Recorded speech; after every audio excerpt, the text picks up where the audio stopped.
All right, hello everyone. Welcome to an interesting airport update here.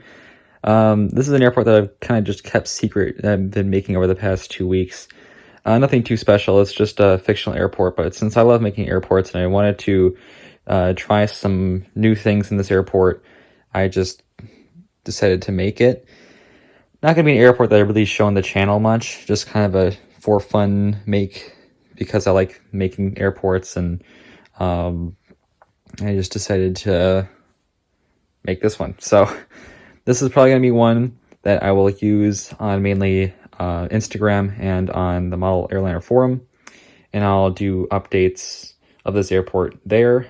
But I just wanted to do one quick video on it just because I did want to show you this airport that I decided to make for some reason, and just made a little setup here. And yeah, so we have a little bit of an asymmetric terminal design here. So we have, I didn't want to be completely symmetrical, so we have a little bit of an asymmetric design here. So we have 30 gates. We have gates 1 through 5 over here. This airport, this current setup is, we can just pretend that like this is in Tucson, Arizona. If Tucson became like a tourist hub like Fort Myers or something, it's about the size of the Fort Myers airport, maybe a little bit smaller. It is a Southwest hub, as you can see. Southwest is my second favorite U.S. airline, so I wanted to give them a good place here.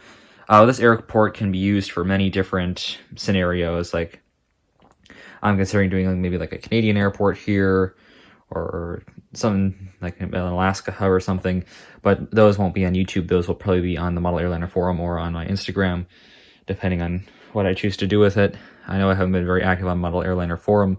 For those of you who are on there, I've not been very active on there, so that's one of the things that I want to try to get doing going into the summer, is getting more active on the Model Airliner forum, and hopefully this airport will kind of push me to do that. But for now, we have what we see here. So we'll get it zoomed in here on our first aircraft. This is gate 1.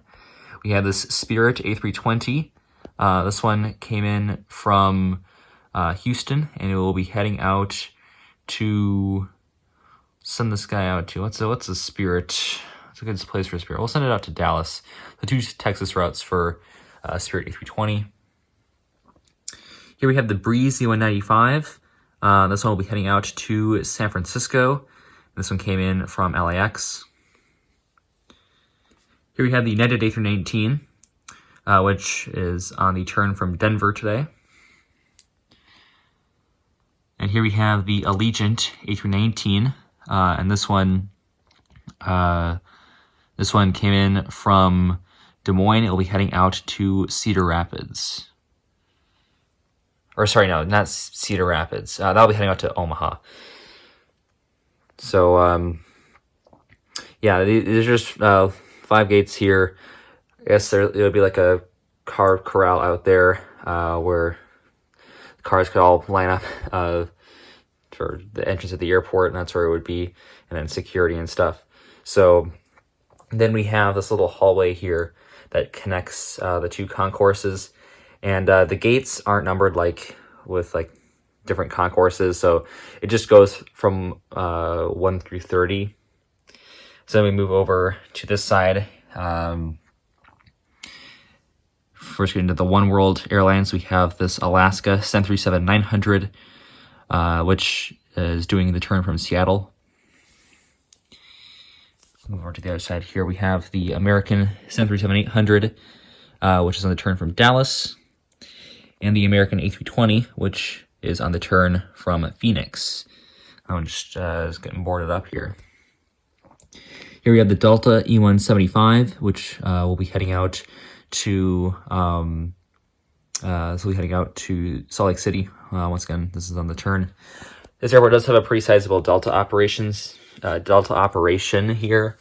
Delta controls these 4 gates here at the end of the terminal here, and gate 14 is a common use gate, and then gate 9 over here, this is shared between American and Delta depending on their needs. Since American is not as big here, they don't always use gate 9. But then next up here we have this Delta A220-100, which will be making the turn from Seattle. Then right here we have this Delta 757-200, which is taxiing out to Atlanta, Hartsfield, Jackson. Then moving on back here. So I wanted to do something, I kind of did this with my big Cedar Rapids airport, where we have the like the 2 gates, I guess. I guess that one it's more a wide body gate with 2 narrow body gates inside. And this one it has the narrow body gates in red, and then the wide body gates are in the dashed lines, as you can see here. So you can park wide body for those 2 for gates 15 and 16. We have 16 Alpha right here, so you can park a wide body plane there, and then you wouldn't be able to use gates 15 or 16. Then the same thing is the case right here with 18 Alpha. You wouldn't be able to use 17 or 18 if you put a wide body there. I guess we'll start over here. We have this Frontier A320neo. This one came in from Las Vegas, and you'll be heading out to Denver. Right here we have the Sun Country 737-800, which is on the turn from MSP. Next down we have this Volaris A321neo. This one just arrived in from Guadalajara. We'll be heading out to Cancun. And then here, this is our only designated wide body gate. I actually clicked the St. Martin Airport behind me. So this is the only wide body exclusive gate here. But you'll see variations of this where we are using other wide bodies in those gates. But for this specific airport, the only airline that uses wide bodies here is Eurowings Discover. And that's what we see here, this Eurowings Discover A330-200, which is on the turn from Frankfurt and is currently pushing back for Frankfurt. Now we move into the Southwest gate. Southwest is the biggest airline here. So they control gates 20 through 26. So 7 gates for them, and we have 7 aircraft here for Southwest. I'm trying to maneuver my way around to the other side. Not too much space behind me here, so we'll just move over here. Where we have the Southwest Airlines 737-700. This one came in. I'm just going to kind of do rapid fire Southwest here, think of any destinations I can. So we'll see how this goes. This one came in from Cincinnati, and we'll be heading out to... That was so much for the rapid fire. We'll be heading out to Austin. 737-800 came in from Chicago Midway, and it will be heading out to San Francisco. 737-700 in the Kenya Blue livery came in from Dallas Love. We'll be heading out to Houston Hobby. Just push back here, getting ready to taxi. We have the MAX 8, which came in from Fort Lauderdale, and will be currently taxiing out for Chicago Midway. Here we have the 737-700 Canyon Blue with splits. This one made its way in from I said Fort Lauderdale. I think I did say Fort Lauderdale. This one came in from Indianapolis, and we'll be heading out to let's go. I don't know what's a weird Southwest. Let's say New Orleans for that one. And here we have the Freedom 1 livery. This one's pushing back for LAX and previously arrived in from Nashville.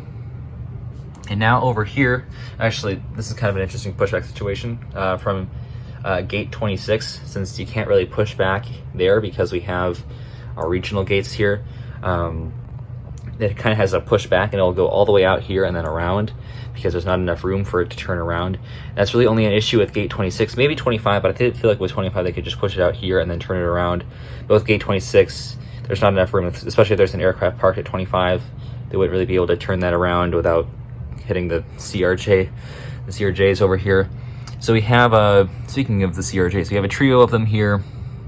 So this is kind of like just a regional area. This is, I guess, something that's not really that big of a thing anymore at airports in the United States, but I wanted to incorporate it. So these gates kind of have like the little turnaround design, and then the plane will taxi out. For this one, actually, it can kind of taxi out where the entrance to gate 28 is, as long as it doesn't clip the wing there, but there should be enough space for them to get out there for from gate 27. So at gate 27 here, we have the American Eagle CRJ 700. This one is also on the turn from Phoenix, although this one is a later flight. This one just arrived in. Right here we have the Mesa CRJ 900. This one is operating on the behalf of United Airlines. Oh, Mesa Airlines flying for United. I don't really know how to say for that, but it's in the Mesa House livery. I can't be having trouble talking right now. It's like 30 minutes past midnight or something right now, so I should probably get to bed, but I wanted to film this airport update instead. So this Mesa CRJ 900, this will be making the flight out to Houston. That one is another turnaround there. And here we have the United Express CRJ 200, operated by SkyWest, and this one is on the turn from LAX. Now we also have a pretty decent-sized cargo operation here. We also have our Southwest hangar, which I intend on using in the future for something, but there's nothing in there right now. But next up here we have the Kalitta Charters 727. This one is currently taxiing out to Oklahoma City. I guess this aircraft will be based here because I never really get to use this aircraft very much, and it is a really cool model by Gemini Jets. I think I might do a retro review on this in the future. It is a really nice model. It was my first 727 as well, and my only one for a while until I got the Calder, the Braniff Calder one. But yeah, this one will be heading out to Oklahoma City for a charter service, I guess, for Kalitta Charters. I'd like to learn more about Kalitta Charters, about their operation. I believe I've looked at their Wikipedia, and there's not really much to go off of, but it seems like a really cool airline. I have seen this aircraft in real life, which is really cool. I flew into MSP once, and I got to see it. It was parked over by like the DHL cargo area. But yeah, that's really cool. But that aircraft will be based here, I guess, for future airport updates. I did add like these de-icing pads here, which I guess wouldn't really be used in Tucson, but I guess they can just be like a place where you can park a charter or something if like the cargo area is full or something. I'm not really sure. I wanted to do something like this because I haven't really done anything like this in any of my airports other than MSP, which I have like a very small one. I guess this is like the only proper one that I have, de-icing area. So I wanted to incorporate that here just for the heck of it, really. And now we move over into the cargo aircraft here, focusing it in on the FedEx MD-11. This one came in from Newark. We'll be heading out to Memphis. Here we have the UPS 767. This one came in from Oakland. We'll be heading out to Louisville. Here we have the Prime Air 737-800. Gorgeous model right here. It's good to use this one. I don't believe I've used this one in an airport update yet. Maybe I have at MSP, but I'm not quite sure. But anyways, this one came in from Cincinnati. We'll be heading out to Portland. And then here we have the DHL 737-800, and this one is on the turn to Cincinnati. It's really cool here. I want to get some more cargo aircraft. I wanted to emphasize cargo a little bit more at this airport because I haven't really done that at any of my other ones. So I want to get some more FedEx aircraft. We have 3 wide body gates right here. Like we can have 2 FedExes here or 2 UPSs here. Actually, all the gates can be used for wide bodies, I suppose. At least up to maybe like these 2 couldn't fit like an MD-11, but they could fit like a 767. But so this one you can have like 2 narrow bodies here, and this one can be like anything. Well, sorry about that, everyone. My phone just died, so almost finished with the airport update. But as I was saying, I originally made this a narrow body exclusive gate, and then I just added the extra little things. I've seen this before at other gates, so this can now fit wide body up to like a 767. But yeah, now we can fit 5 wide bodies here, or we can put in 3 wide bodies and then 3 narrow bodies, or well, whatever we need really. So I think that was like I said, I just wanted to try out some different things with this design, and it's not meant for any like specific geography or anything, so we can do really whatever we want here. Here we have the FedEx ATR 72, we'll just say for this airport, that FedEx runs a feeder service from here to Albuquerque. So this one will be heading out to Albuquerque. And so they just do like a little feeder service between Tucson and Albuquerque. For some reason, that doesn't really make any sense, but I guess it's not real. So sure. And then finally here we have the Southwest 737-700 in the Colorado 1 livery. For the heck of it, we'll just say this one's coming in from Denver, and then this will be making the service out to Kansas City later. So yeah, that'll do it for our airport update here. I hope you enjoyed the airport. If you want to see more of this airport specifically, you can check out my profile and model airliner forum, and I'll try to post some more on there because I know I've been very inactive, and I want to try to change that going into the summer, because I don't know, I made an account and I should probably use it because it's a model airliner forum. It's a cool place.